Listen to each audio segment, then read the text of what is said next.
Welcome and thank you for joining us for this Zoom conference with what we're calling the Retail Rock Stars.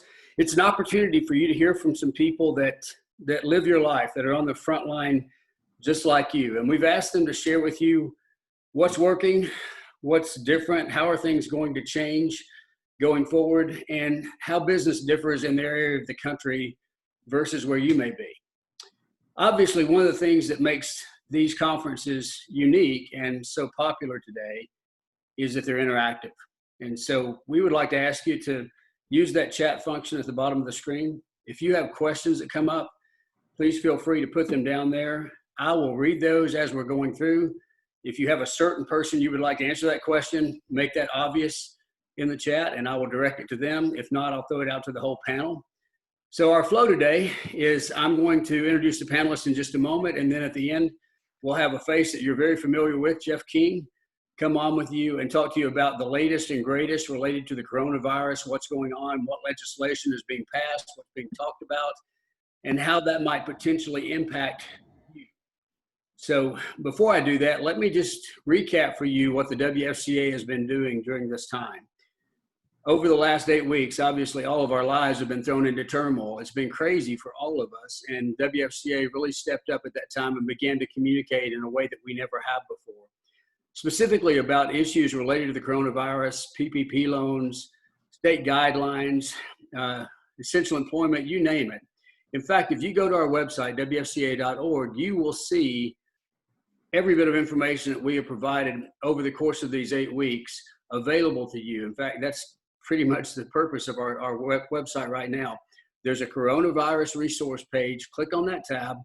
And a lot of the information you read will come from Jeff King. Jeff works with our partner Lobbyit in Washington, D.C., and they provide inside information on what's going on. They allow Jeff to give response. Quite often, we're actually helping to influence the legislation that's being passed. And then after it's passed, Jeff interprets that for us. He takes it into our industry, into your occupation, and says, okay, this is how that will impact us, and this is the call to action. We do all that because the WFCA's purpose statement says that we exist to ensure the success and profitability of professional flooring dealers and to represent your common interests. And so our goal is to make your life easy, to help you get through these challenges, and ultimately in the end, to be successful. Again, pose your questions as we go through. We'll take as many as we can during the course of our time today. If we run out of time, we'll answer the questions anyway, and we will post them on the website. I will ask you just to understand that as we go through, and in order to flow with the time we want to, and leave about 15 minutes at the end for Jeff to do his thing on the coronavirus, we will probably answer the questions at the very end and not hit all of them as we go through. So about 2 or 3 weeks ago, we had our first Retail Rock Stars. It was a panel of 4. You remember that if you were able to join us. And it went so well, the feedback was so good that we wanted to reach out to not only more of our board members, but more of our membership as a whole to get them to share with you what's happening. Now, we've got a pretty diverse group here. We've got Jason Fromm, who's from California. We've got Adam Nonn, who has locations in both Wisconsin and Florida.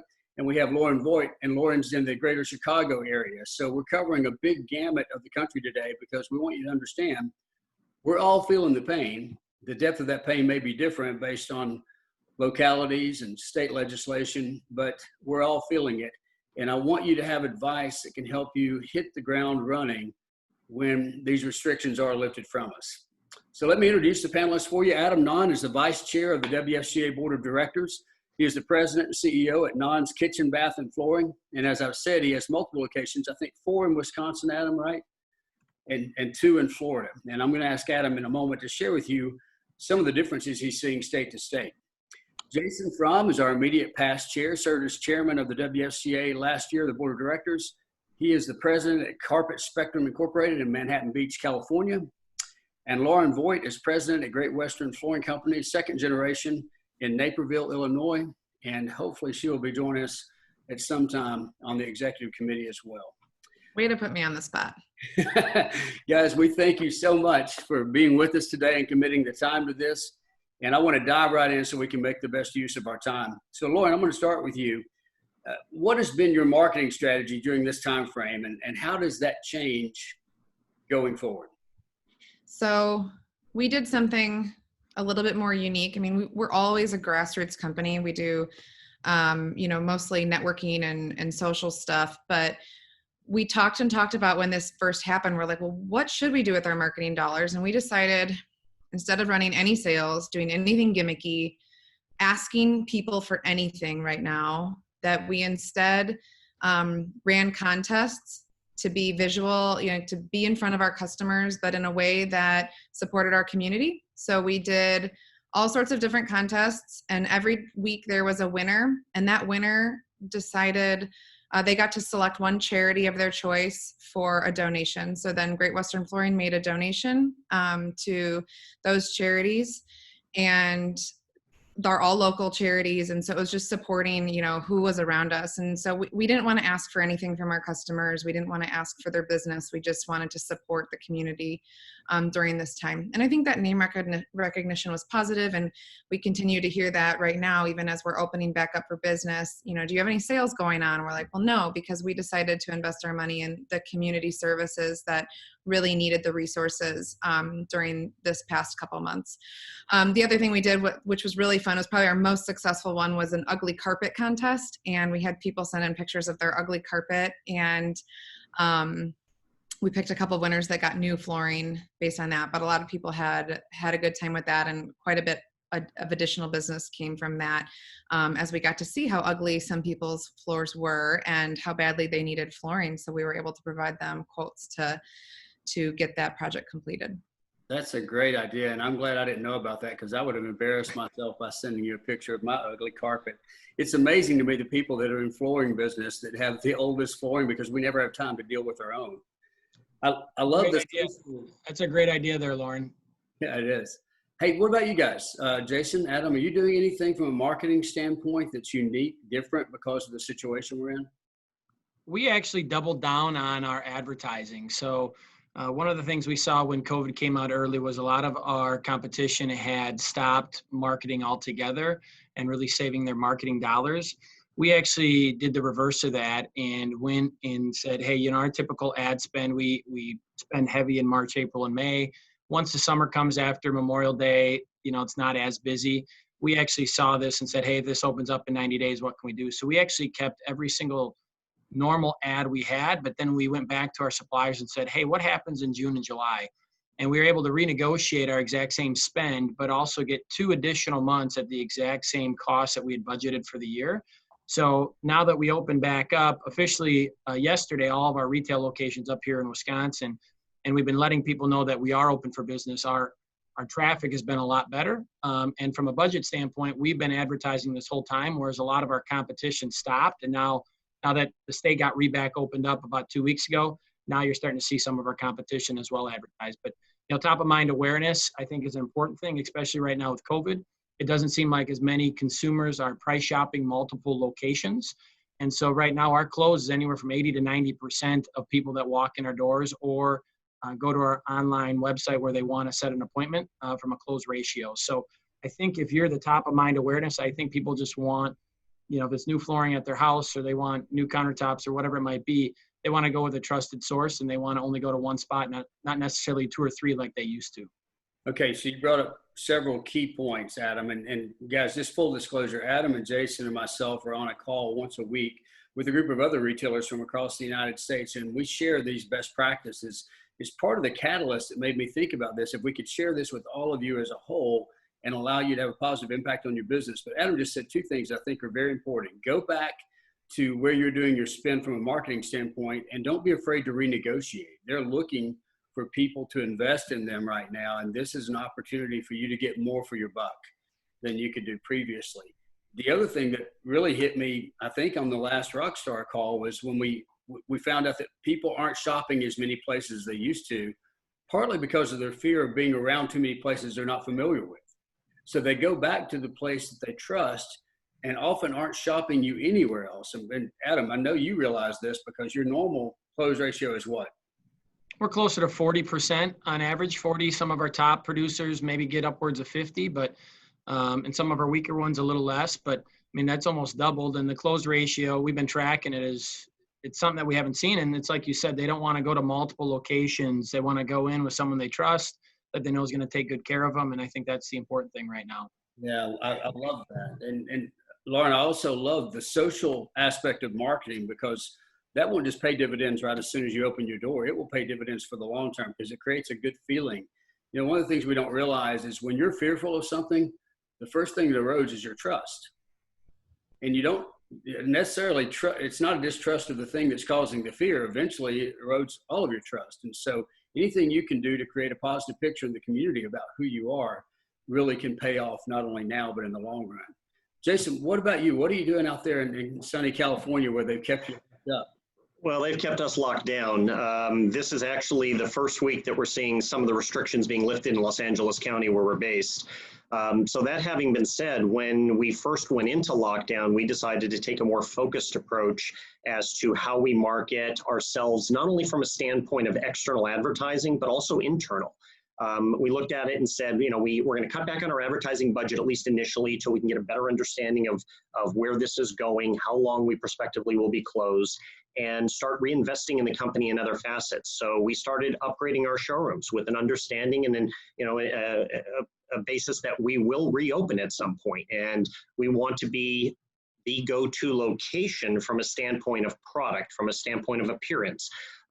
We started to focus more on other ancillary parts of our business where we could be of better value to our clients, such as shop at home services. We invested more in our website. We added product catalogs. So by refocusing our direction, it enabled us to start tailoring our marketing predominantly digitally. We really pull back on everything else and focus more towards digital. We have largely been a very high percentage referral and repeat-based customer for our client base. So we don't tend to apportion as much to advertising as many other dealers do. So largely when we're focusing, we're trying to put our best foot forward. And this frankly gave us an opportunity to look at reinventing the company to some degree.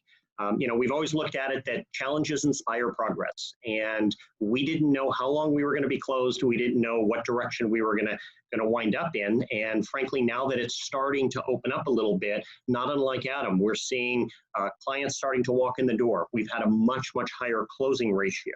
So we've been able to actually focus, spend the time where it's of most value, not only to the company, but also to our client base. So you guys, you and Jake both had, by appointment, you could have people come in for a while, right? Lauren, was it the same with you? Have you had the ability for people to come in by appointment?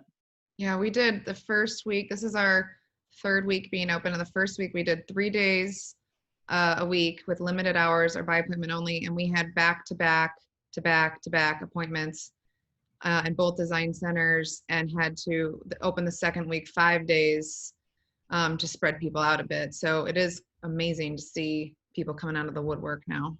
Yeah, I think that was interesting to me too, is that people took the appointment slots. They wanted to get out. And maybe it was that they've sat in their home and saw all the things that they maybe could ignore before, but they've been there so long now they had to pay attention to it. But the appointment process actually worked okay for people. You probably weren't getting as many people coming in, but as you said, Adam, the people that are coming in, they're serious. They're there for a reason. I think the other thing is trying to uncover the mindset of the consumer and how that's going to be different going forward. So Jason, one of the things you talked about on our weekly call is the concept of going to people's homes versus them coming to you. Will you speak to that for a moment? Absolutely. You know, we've been fortunate as a company over the years to evolve a shop at home section of the company, and we have multiple vehicles out on the road that are fully stocked showrooms. I know a lot of dealers don't have that luxury. From that standpoint, obviously, we wanted to take a closer look at how we can utilize that to actually bring a showroom to a client in an environment that they're comfortable with. Of course, first and foremost, the safety of our associates, the safety of our clients. You know, we're practicing normal social distancing. We're bringing gloves. We're bringing masks. We're actually bringing hand sanitizer right into the residence in small bottles so they can physically see we're using products. So we want our clients to be comfortable. But one thing that we recognize is that we're in a very relationship-driven business. And when we can get to a one-on-one stance with a client, inherently they are more apt to stay with us as a company. But in addition to that, we can build that trust. We can build that relationship. all of a sudden there's a value added to that service that allows us to not only retain a substantial margin, but in addition to that, provide a service that many of our competition, be it big boxes, for example, cannot. And when we first went into this, we actually sat down, and Scott, we've been on calls before where we've done the SWOT analysis, for example, and we actually redid one. We looked at it as if we were starting the business over to some degree. How do we compete in this new environment? And for those who aren't familiar, the SWOT analysis, you're looking at your strengths, your weaknesses, your opportunities, and your threats. And we compared a lot of those variables that were out there. We knew the big boxes, for example, still retain their doors open. And that was very challenging. We locked our doors for 6 weeks. But that having been said, we knew that they don't offer shop at home service. We knew that when you're going out to a big box store, and even by today's standards, because of social distancing, limiting the number of clients within a store, there's going to be a waiting period. There's going to be a lack of service. There's going to be a store environment where there's a multitude of people. We would love to be able to have a lot of clients in our store, but we can operate very effectively and very efficiently with just a few clients in here at a time and provide a value-added service that inherently will be preferred over that of the big boxes. So it's really given us an opportunity through this pandemic to shine as an independent retailer, build the trust, and inherently be able to move forward with, as Adam stated, a much higher closing ratio. That's very interesting, because in a lot of communities, people were upset because the big box stores were deemed essential and were allowed to stay open, and the independent flooring retailer was not. But you found a way in the midst of that to do something they weren't doing. So there were 2 key points I got out of that, Jason. One is you want to evaluate yourself. It's a great time for self-analysis. What's working? What's not? How does the community see us? You want to find out? Ask the community. Send a survey out. Find out. How do you view our business? And then you find out what do you have to adapt? What do you have to change? What has to be different? The other thing is evaluate your competition. What are they doing? I mean, it's just like in sports, you want to, and Jeff, in law, if you want to be a successful lawyer, you prepare your opponent's case as much as you prepare your own. You have to know what they're coming at you with. What do the big boxes do that we don't? And how do we prepare for that? What are their weak spots, and how can we take advantage of those? It's great advice. So, Lauren, obviously you've made some changes for the now. You had to, because the way you've marketed, the way people are coming in, it's all been mandated and dictated to you. What are you doing now that prepares you for the future? What's the new look like to you? What are the key adaptations you think we're going to have to make in the retail world? Well, we were very digital before we came upon this Black Swan event. And so we were, all of our designers use Surface Pros with docs. They all can work remotely. They can, we use DocuSign to sign all of our contracts. So we've always been paperless. We use Podium. We've always done virtual consultations because we have a lot of clients that'll move in from out of town and will need to service their selections for their new construction home that way. And we do all of our training with Lessonly and through Flourish. So a lot of what we were doing is going to carry on. And it has been a huge asset to us because, when we were all told to go shelter in place, it was an hour later and we were all home sheltering in place and we're still working. What was lacking and what we had to build upon was our culture and our how our team was going to come together and not losing sight of that. I think that's what makes us a really strong organization. We have a very rich culture. And so we started getting on, weekly Zoom calls and doing just other little things that we could come together as a team. And so that has been nice because we were very departmentalized before, as probably many of our companies are, being that we have, salespeople or designers in one, one part of the business, installers in another, support staff in another, and we were able to come together as a full team. So that's definitely part of our new normal. The other thing that we're seeing, and I think it goes right along the lines with what Adam was saying and Jason was saying, these are serious buyers. So our time is better spent, upfront investment and laying out a lot of options, but people are also much happier right now with getting a rough estimate before we invest the time or the health risk to go to their home and provide, do the very thorough measure and estimate. So we're using our time wisely in order to service the greatest number of customers and drive up that close ratio you know, it's in a safe way. So, Lauren, you're a second generation. We talked about that briefly before, but do you think that's one of the key differences between the way your father ran the business and yours is the embracing of technology and utilization of the web? Well, let's put it this way. When this all happened and we tried to get my dad on a Zoom call, actually it was his mother had passed away the first weekend of shelter in place. And so we couldn't be together. And we tried to get him on a Zoom call. We could not figure out why it wasn't working. So I actually sent IT over to his house and his camera was covered. So yeah, I do think it has a little bit to do with it. Yeah. Yeah. Well, it's kind of the reason I wanted the three of you on here together. You're all, if you look at the demographic of the people that own flooring stores, you're younger than the norm. And obviously you're successful because you're doing some things that others are not doing. And I'd love, Adam and Jason, I'd love for you guys to share some of that too. What do you think when you look around the industry, you do that others don't do that has led to your success? One thing I'll say for you, Adam, I don't think you know any fear. I mean, in the midst of all this, you've continued to expand and grow, and not only in the businesses you had in Wisconsin, but your expansion into Florida as well. And you shared with us on the call that the success you've had between those two venues is dramatically different. Can you talk a little bit about that?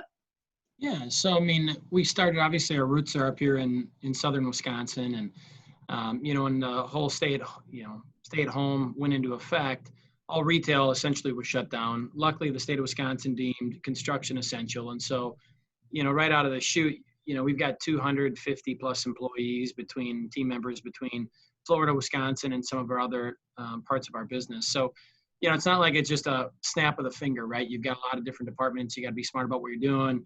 You know, as Lauren mentioned earlier, you're trying to still, you know, have some culture and have some team and, you know, work through the situations. But it was a black swan event. It was something we hadn't seen before. I think the word everyone said is, you know, what was the word everyone was saying? Unprecedented. Yes, I try to block that out of my memory cap. I've heard it so many times.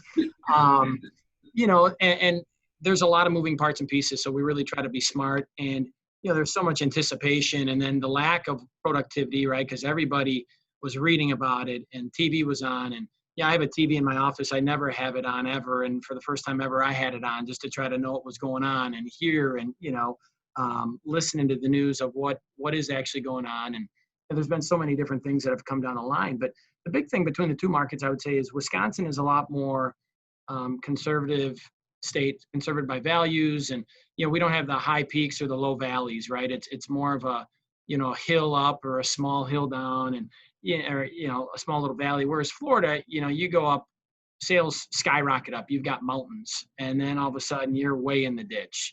And you know, I think Florida right now has been a challenge for us just because it's the highest unemployment in the state, or in the U.S. right now is in Florida, right? They have so much tourism, and you know, you think about what Orlando's done and all the cruise ships, and right, there's just a lot of employment down in that state that is all based around tourism. And when tourism shut down, that state essentially shut down.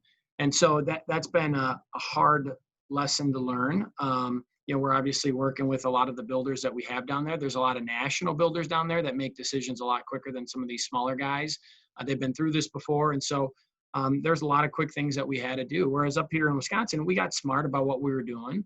But, you know, you don't have the huge peaks and valleys like you do down in Florida. And so each market we've had to identify what you can, what you can't do. Up here, we have retail locations. Down in Florida, it's more builder centric, new construction centric. So we don't have showrooms per se, but both states had their different challenges, and you had to abide by the local guidelines that were put into place. And, you know, there's a few things we'd probably change, but I think anytime something like this happens, you learn from it and you try to move on. And, you know, as you guys know, one of my mottos, and you guys can see kind of our core values behind me that I always live our life to, but the big thing is growth mindset. You know, some people have a fixed mindset and they looked at this like, oh gosh, you know, dig your head in the sand. And we looked at it completely the opposite way. You know, when restaurants were shutting down their businesses, we were going back to restaurants and saying, hey, how can we do some of the updates? Now's a perfect time to update. And there are some restaurants that were doing very well. Similar thing with office spaces. You know, all these office spaces have, you know, a lot of them need to be remodeled. We were going to a lot of these office spaces and saying, hey, now's a perfect time to let us get in there, redo your carpet, redo your flooring, redo your countertops, and really trying to take, you know, the fixed mindset and turn it more into a growth and see this as an opportunity for us to get better, whether it be through technology, whether it be through sales, whether it be through personnel and training, which has been a big focus of ours during this time frame as well.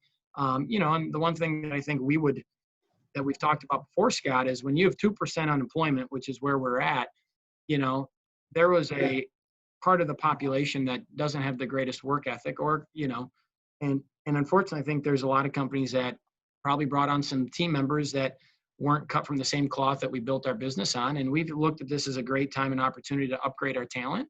And we've been actively trying to do that. And we found some really great people. We've found some great delivery drivers. We found some guys that wanted to get into the install side of the business, which has been tough prior to this. And so we're really trying to take this as a growth opportunity for our company to get better.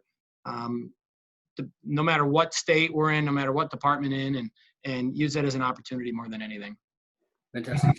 Yeah. And Scott, I was just going to just elaborate on that, and I agree with Adam 100%. You know, one thing that we've learned, which has just been a core value of our company, and frankly, the reason that we've been able to go through the ups and downs and maintain a relatively smooth path, is simply diversification. You know, a lot of dealers out there, their focus is residential replacement. And if you are simply waiting for that client to walk in that front door, the world has changed a great deal. You know, whether you're diversifying into Main Street commercial, whether you find a specialty market, whether you're in new construction, whether you frankly have, in our case, we have 2 stores in the Los Angeles metropolitan area. We are 8 miles apart from one another, and we serve completely different consumer bases. One is a beach community, tends to be younger clientele that turn over their properties more regularly. Our other location in that area serves a more retired community base where there's more disposable income. And in that particular case, as mentioned earlier, there was a concern about leaving the residents. You know, they obviously were sheltering in place and following orders, and LA had fairly strict guidelines. So we were successful in being able to set up appointments, converse with them on the phone in advance, send them to our website to get a reasonable understanding of what they're looking for, and then actually send one team member to their residence, which they were comfortable with in a one-on-one setting. And it provided us an opportunity to be able to meet with the client, work with the client, and frankly, they were not shopping us. So be able to close that sale and move forward in a situation where, frankly, many of our competition were unable to achieve that. Yeah, one of the other advantages, obviously, Jason, is you've got both buyers. If there's more than one making the decision, they're both there at the same time. They're locked down. I mean, if you wanted the perfect situation where you could talk to both of them at one time and get the decision made today, it's kind of forced on us in this environment. I would agree with you 100%. I can't tell you how many times one of the pre-qualifiers that we use before we go out on appointments is, will, you know, both members of the decision-making party be at the residence? And I can't tell you how many times we get out there and one is not there. Right. In this case, both were there in every scenario, and it really made a big difference. No, that's great.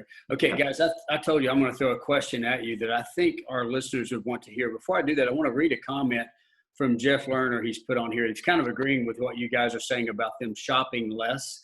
But he says, I've tried to instill with our sales staff to let the products we represent compete with each other versus stores competing with each other. Let them do their comparison shopping within the same store rather than compete with other retailers. Provide option A and B and let the customer decide based on that rather than feeling the need to shop around. People don't want to have to shop around or have another provider in their home. So I think many people are beginning to see that, the lights going on related to that. So guys, we're going to transition to Jeff in just a moment. But before we do that, I'd like for each of you to think about one nugget, one thing that you think a lot of retailers overlook that is costing them, or one thing that you could give them advice on that would hit their bottom line today, that you feel like if they were to implement or to apply this to their business, it could have an impact on their bottom line. And Lauren, I'm going to start with you. What is one thing that you think you guys do well that may be commonplace for you, but is not always done by others? I think that it's all about investing in the people you have on your team. It's always that for us. And right now it's even more important, whether, you know, it doesn't matter what position you hold in this company, we have to continue to invest. And like Adam said, you know, help people to grow. And then also we just cannot lose sight of investing in this skilled labor market. Because we are going to see that pop back up, and we're going to be, you know, we need to be prepared. And if, you know, we don't want to be back in the situation a couple years ago, or it depends, everyone's market's different, where we had business that we had to turn down because we couldn't fulfill it. We can't afford that this year. You know, we've already had a lag in the last couple of months, so we have to keep our eye on the ball with the skilled labor. Yeah, I was talking to one of the CEOs of one of the larger manufacturers, and he shared with me that his concern is he knows there will be a bump immediately when everything opens up and we come out of this, but he thinks that bump will actually be subdued because of the lack of skilled labor. And he said, if we don't have enough people, he said, because there will obviously be another lull after that, especially if there is a second wave to this thing. And he said, we've got to be able to take advantage of every opportunity we get. And so we can't, as you said, take our eyes off the prize of getting this professional installation issue solved. Adam, what about you? You know, I would tell you that I've heard a lot of people say, I can't wait for things to get back to normal. And I would tell you right now, things aren't going to get back to normal prior to COVID, right? I think people are going to change the way they live, the way they react. You see a lot of different markets. And as a business owner, I would challenge you to say, hey, how does our business, as Jason mentioned earlier from a SWOT analysis, how do we fit into these different dynamics, right? We've really diversified our business over the years. So, you know, when I first took over, we were about 70% retail. Now we have a huge mix. We've got 6 different market segments that we go to market on. And when you see dips, you know, the positive thing for us is we have the residential replacement, we have the remodel, we have the new construction single family, we have the new construction multi, we have the turn business, which actually has been a blessing, a huge blessing right now that I never foresaw coming. That's really helped our company as a whole. And then you also have some of the educational stuff on the commercial side, so health and education that we focus on. So I think you'll see people that say, hey, I want to get back to my new normal of only doing this. I think you have to diversify yourself into different segments. Some people are diversifying in different products. We have 4 different product segments that we sell. Flooring's obviously our largest, but we're also in the countertop manufacturing business, we're in the cabinet business, we're in the appliance business. But I think you'll see opportunities out here where, you know, it's all about providing solutions to your clients. And if you see an opportunity within your market, you got to jump on it. As you mentioned earlier, Scott, I'm not afraid to take risk so long as it's a very calculated risk. And I think sometimes our biggest fear is fear itself. We're afraid to do it because we don't know what if, and we think, you know, it's going to challenge us. And I find our team produces and I produce the best when I have a little fear in me, right? Because you know you got to perform, you've got a plan, you've got your team on board, you know, and if you've got good teammates around you, like Lauren said earlier, I think there's only room for success. You know, and I also lean a lot on the suppliers right now. I think more than anything, we're going to have to rely on our suppliers, okay? Because moving forward, you know, this could open all back up. And if the suppliers aren't up and ready for us, and we've got all these back orders that are taking weeks and weeks and weeks, we're going to lose some customers from a retail perspective. So really talking to your suppliers of what products are they stocking, what do they have? We've actually kind of refocused, you know, we've got many different store locations. We've refocused the products that we're showing. Just to try to make it, because you're something to somebody, you're nothing to nobody. And we're really trying to provide timeliness to these people. These people have been, you know, locked up in their houses for the last 2 months plus. They want their carpet done now, or they want their countertops now. And finding partners that are willing to provide you solutions and get you product, I think that's going to be really key moving forward. I don't think there's going to be an old normal, just a new normal. And how do you as a business owner fit into that new normal? Yeah, I agree with that, Adam. I think the old way of doing business has changed forever. And the sooner we embrace that, the more on the side of success we are. I mean, I think back to years ago when I was in my other life at Shaw, over the Shaw Flooring Network, and we had a vendor partner named Hunter Douglas. Y'all are familiar with Hunter Douglas.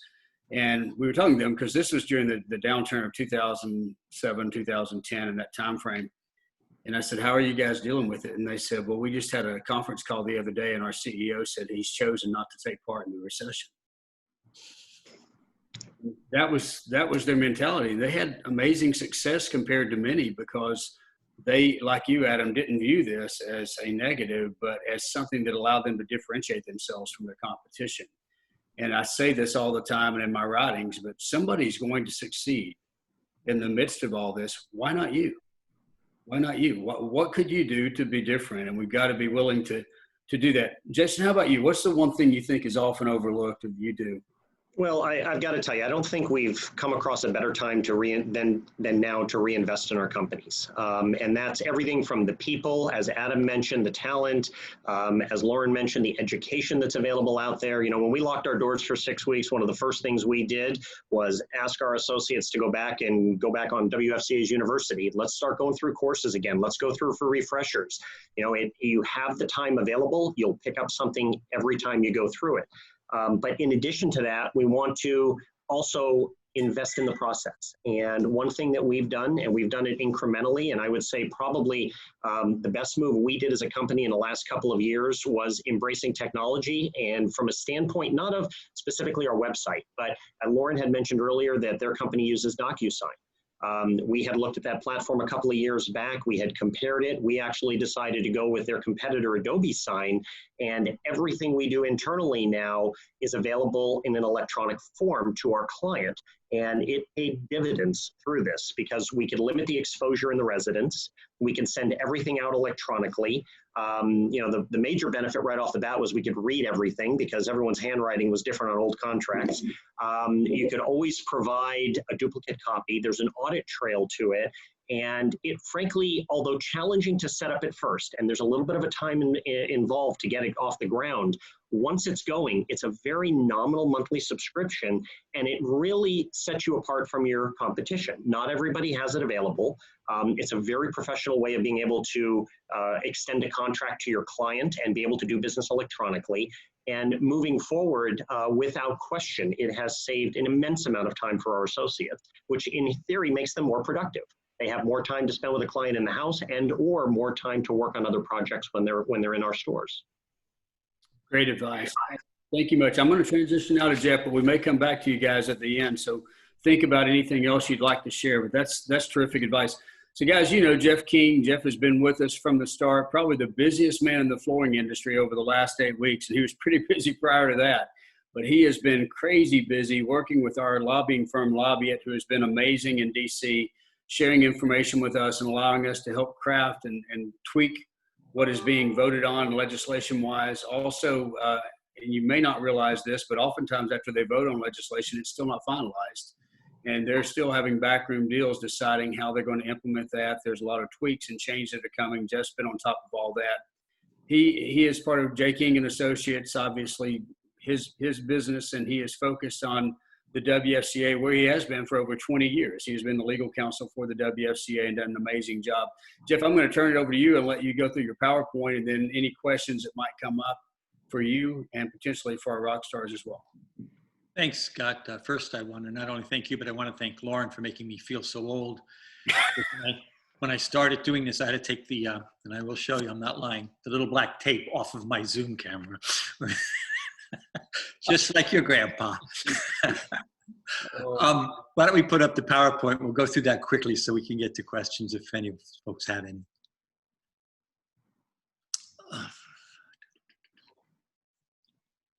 Okay. Just waiting to get control of it.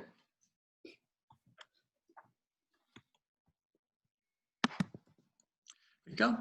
What I want to talk about today is four little topics. One is the forgiveness and new guidelines that just came out, the new OSHA reporting requirements, and regarding when people get coronavirus liability issues when reopening, and the new legislation that we're looking at right now, as well as some regulations. So let's get through that quickly.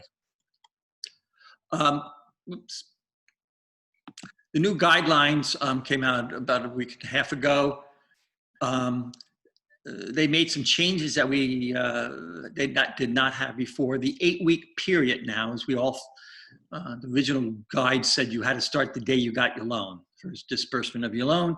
Now it says it's either the first day you started your loan, or if you pay no more than every 2 weeks, meaning if you pay monthly, it doesn't count. But if you pay every 2 weeks, you get to actually start the 8-week period when your next payroll period started after the loan was given.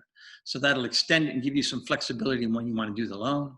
It still requires a 75% on payroll costs. There is the headcount adjustment, which we've talked about in the past, which meaning you have to going to compare how many people you've had employed during the 8-week period. And again, you get to adjust that if you're within a 2-week pay period versus either last year from February 15th through June 30th, or this year, January 1st to February 29th, you get to pick the period. So I picked the period with the most comparable number of folks. Another big change they said was we've always understood that many of the bills you're paying during this 8-week period were not incurred. You're going to incur bills that will be paid after the 8 weeks, and you'll be paying bills in the 8 weeks that were incurred. The original rules said they had to be paid and incurred in the same period. They have now made that clear. You get to pick whether it's a bill you paid during the period or bill you incurred during the period. There are a number of open issues. As you know, you can't use the money to prepay your mortgage interest, but it doesn't say anything about rent and utilities. So to the extent that to get to your 25% of the loan that is covered by these items, you might be able to repay your penalties. There's also been a challenge to the 75% rule. The Inspector General said they're not sure that's a legitimate rule. And as we'll talk later, that's one of the things they want to get rid of and that Congress wants to get rid of. They've changed the need for a certificate of necessity. As you know, you all sign it. I need it just for economic reasons. If you have a loan of under $2 million, they're going to deem that to be valid. They're not going to challenge it. Be aware, however, that means the Small Business Administration is going to challenge it. I doubt anybody else will, but there is always a possibility if it's a really outlandish false statement, Department of Justice or Labor could go after you.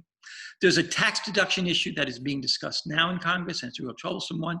The IRS said since any amount of the loan forgiven, you can't, and you paid for expenses you've incurred, you can't take a deduction for those expenses, which effectively reduces the amount of the grant because you don't get a deduction for it. Well, they're going to try to fix that in Congress as well. We're requesting a new rule as well. We're putting together some comments, and we would like to see all small loans forgiven without review. We'd like to start it at about anything around $2 million or less, which is what they use for the deemed certificate. That will not affect some of you, but it will affect most of our members.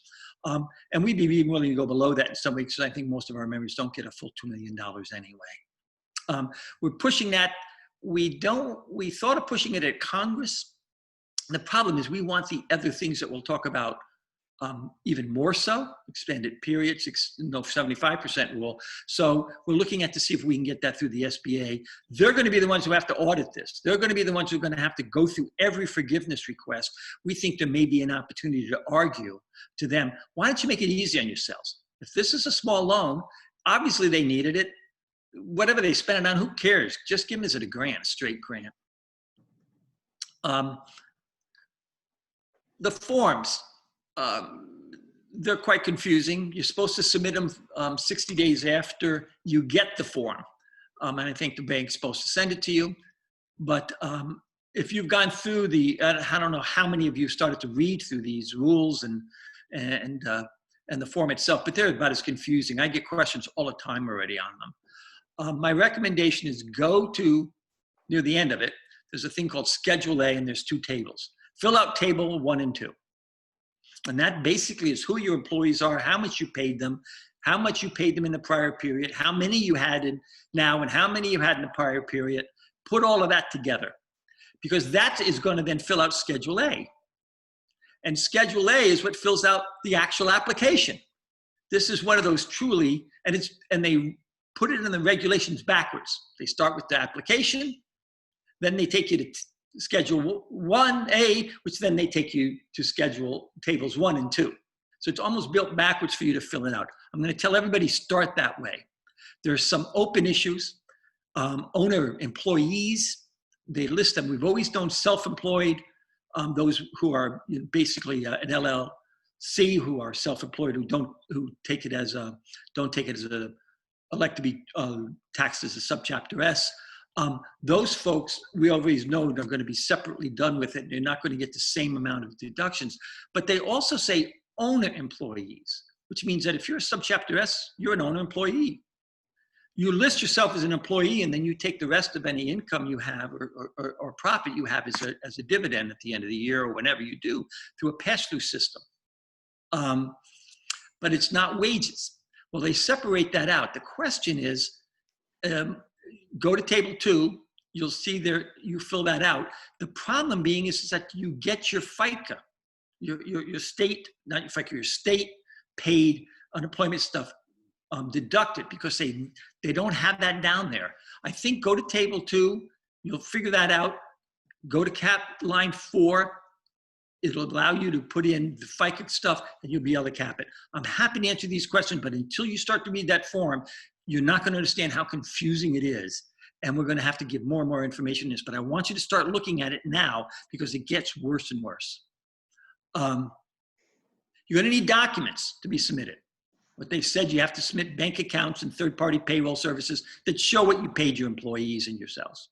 You're going to need tax forms, and you're going to need any receipts documenting payroll and benefits paid. So your healthcare benefits, you want all those documents, and that needs to be submitted with your application. You also need to retain documents, but you don't need to submit them. And that's regarding the number of employees you've had, your actual payroll costs. These are your unemployment costs and other such.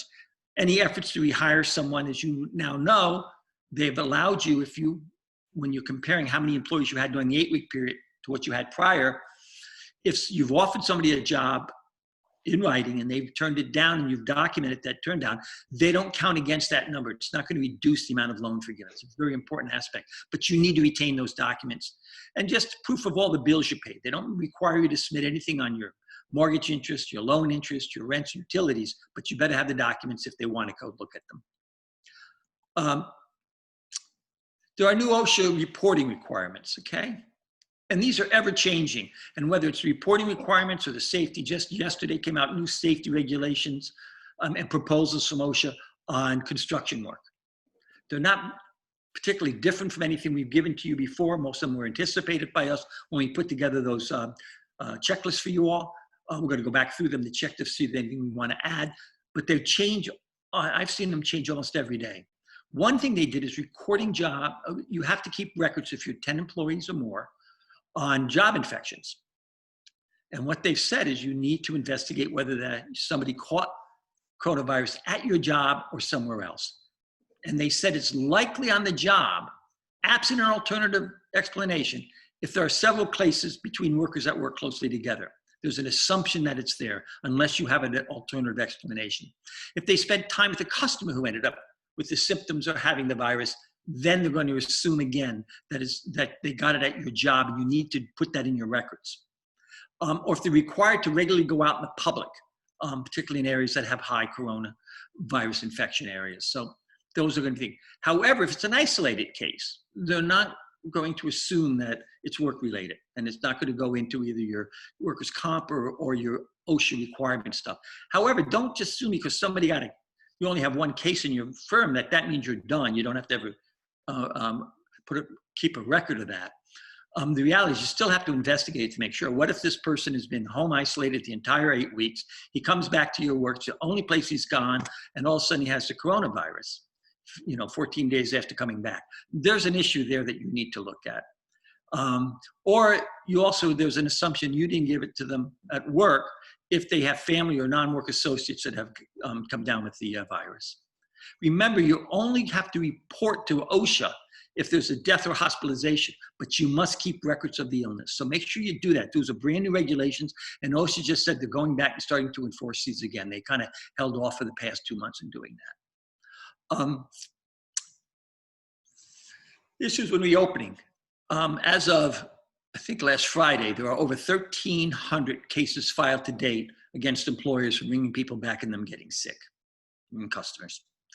Follow the guidelines we've given you. They're really important.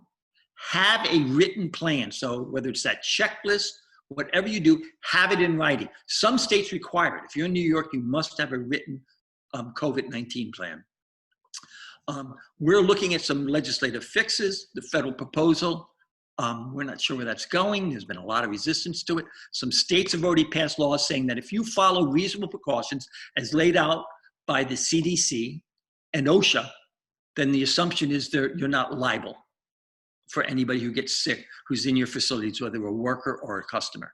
And those laws have passed in Utah and North Carolina. They're pending in Alabama and the states we listed here. WFCA is putting together a grassroots campaign. We're going to need all of you to help us with this.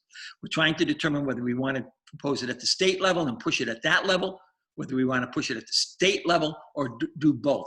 Yeah, I don't want to, overdo anything where we end up not being effective any longer. But I think this is an important aspect. If we could get, at least for the majority of you all, waivers of liability, that if you follow reasonable precautions as laid out by CDC, your state has some of their own, and OSHA, you should not find liability there. You've taken the appropriate precautions to avoid it. New legislation. On PP loans, there are two bills. The House has a bill they should vote on tomorrow. They originally planned whether it'll happen or not. What it does, it takes the 8 weeks and extends it to 24 weeks. So you get to spend this money over the 24 weeks. It eliminates the 75% rule. It has to be paid on payroll. It extends the loan from 2 years to 5 years, and it makes permanent that full-time employee adjustment. It's in the law. In other words, nobody can go back on that. If you have an employee, they won't come back to work. They don't count towards your full-time employment equivalency, where you assess how many employees you had during the payroll period versus how the average number you had when you were using the PPP loan versus how many you had in those prior periods. There's also a Senate bill. They won't be coming back until June 1, so that'll be less likely to be done until next week, and then they have to reconcile them. That calls for 16 weeks instead of the 24, but it doubled the amount, the 8 weeks. It would extend the loans availability without adding any more funds, unfortunately, through June 31st, 2020. And it covers also, one of the expenses we're going to allow you to do is personal protection equipment. So you buy masks, gloves, things like that, which many of you are doing anyway, you must do in order to have your employees have them, your customers coming in your store, something we highly recommend you have available for them. Hand sanitizers, those types of things that you're doing. It'd be great to have those covered. We hope they'll reconcile these bills, take the 24 weeks, eliminate 75%, add the 5 years, allow PPP and extend it. Whether that'll happen, I don't know. Hey, Jeff, before you go into the HEROES Act, let me just ask a question. If they extend these from 8 weeks to 16 or 8 weeks to 24, so many people have already paid out. They've already been using it for so long. How do you retroactively impact? Well, the answer is it's not going to help you that way, except to this extent. Let's say you tried to spend it, but you just couldn't bring enough people back, or you didn't get to use all of your payroll. If they extend it over the greater period of time, there's two things that'll happen is that if they keep the 75% rule, arguably you can keep paying out of that and come closer to that 75% rule because you're going to use that extra time period. So it'll almost certainly allow you to go to the 75% rule. If they eliminate 75%, it will allow you to pay a lot more your rents and your utilities, et cetera, over that time period. So there is a benefit, but if they were going to do this, I sure wish they would have done it earlier. Right. I wish, in April, the Small Business Administration said the 8 weeks starts either when you get the loan or your next normal pay period if it's within 2 weeks. That's what I wish they said. They didn't say any of that. So we were advising people on the present law, you're going to have to start the 8 weeks immediately. So you're absolutely right. It's not perfect, but it's better than nothing. And people there's still some loans that are going out. Many of the people I see pictures of have probably gotten their loan and have expended it because they're efficient and capable of it. But a lot of our smaller clients will not have. They're just getting them now. And that'll be helpful there. Okay. The HEROES Act is it's 1,852 pages, of which I've read a good portion of. It contains a lot of what's in the House bill on the PPP loans. It adds more money. There's a whole bunch of other things that would be helpful in it. But I think it's unlikely to pass, but it is a possibility of passing. Heavily modified. The real question in that bill is going to be how much money goes to states and their budgets to fill in for their emergency workers, et cetera. And that's been a constant problem. And whether they get the waiver liability in there. There's also a bill I didn't put down here, but it's the panic insurance bill, which is meant to, starting in the first of the year, in order for insurance companies to get a backup, some federal government to back up their insurance policy in claims, whether it's workers' comp, whether it's liability insurance, because of COVID-19. they will also have to extend, cover business interruption, but it will not start till next year. It will not start until January 1. That's an important bill, if in fact there's a resurgence of this virus come the fall and into the winter next year. So that bill's is hanging around as well. Those are kind of what's going on. It's what we're doing. Hey, Jeff, let me ask a question. I know you probably touched on this, but the waivers. We put something out last week with some waivers that were potential for people to use. Obviously, they need to check with their legal counsel and what's going on in their state and their locality. But can you speak to the waivers that you helped put together for our members? Yeah, the waiver basically is, in some states will be prophylactic. It'll just be, hopefully people say, oh, I signed a waiver, I'm done. And some states it'll be effective. Every state looks at them differently. They're not heavily favored in many states. In some states are treated just like any other contract. You sign a contract, you're obligated by your contractual obligations. Some states won't enforce them at all. Some states look at them saying, you know, is this against public policy? Remember, we're in a pandemic. They're going to look at this fairly closely. But at the minimal, it will provide some protection. We added into that an odd provision. We made them indemnify us for any claims, meaning that if a claim is filed based upon your contact with us, you have to pay it. Well, that means that if you sue me, you have to pay my legal fees for me to defend against your suit. Whether that's enforceable or not is always a funny thing, but courts often look at that and realize that's a quagmire. I don't want to get to the point that you're suing me, which I get to then turn around and say, well, you have to pay it if you're right, and you have to pay my legal fees because you indemnified me. Courts don't want to get into that massive quagmire. And a lot of times they'll sit there and say, they'll just enforce the waiver. And that's why we put it in there. It's not a perfect waiver. Some state, I can't write one for every 50 states. If I did, it would be 4 pages long. It would have provisions that are necessary in some states while required in others.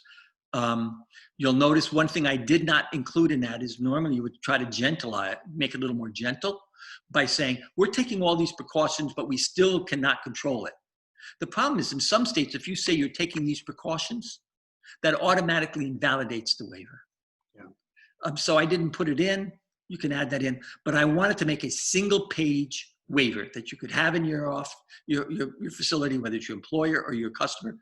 Them come in, sign it, and you guys can be done with at least have some protection, if not total protection. Cool. Thank you. All right, guys, our time is actually on the dot. Is there any final comments from anyone? As we're thinking about that, let me just say, go to WFCA.org. If you're not a member, the WFCA membership is free. As Jason reminded us earlier, the university is free through the end of June. So if you've got downtime with your employees, if they're working from home, wherever they may be, log into WFCA.org and utilize the university for free through the end of June. And then we'll start the second half of the year. We'll look at it and evaluate whether we want to continue that practice. Scott, I also wanted to step in and just say thank you to you, the staff, Jeff, and everyone else in the WFCA. Without question, you have been the best resource for industry-specific information through this pandemic. There's a lot of sources out there providing information. There's a lot of news sources providing information, but this really has targeted our industry. And without question, we appreciate all the effort that's been made by everyone. Thank you very much. Jeff and I agree. This is why we exist. This is what associations stand for, is to find the pain points of the industry and to solve them. And so we're thankful that we're in the positions we're in and able to make a difference, but certainly could not do that without a phenomenal executive team, board of directors at the WFCA, and a growing membership that has expanded beyond 8,000 now from 1,000 at the beginning of the year. So we're thankful that we have the voice of the industry that allows us to do what Jeff does, go to DC. And when they say, how many people do you represent? I can assure you they hear us a little differently than they used to. So guys, thank you for your input. Thank you for sharing your success with us. There are a lot of people that will not come on because they want to keep that to themselves. But listen, a rising tide raises all ships, right? And you guys are doing some phenomenal stuff out there. I admire you all, not only professionally, but personally consider you friends and thankful for the time you committed to us today. Guys, if you have additional questions that come up, please send them to me at scotthumphrey@wfca.org. You can do it through our website, and we'll get those answers for you. Guys, thank you again. Jeff, Jason, Adam, Lauren, have a great rest of the week. See ya. Thank you. Thank Bye. you. Thanks.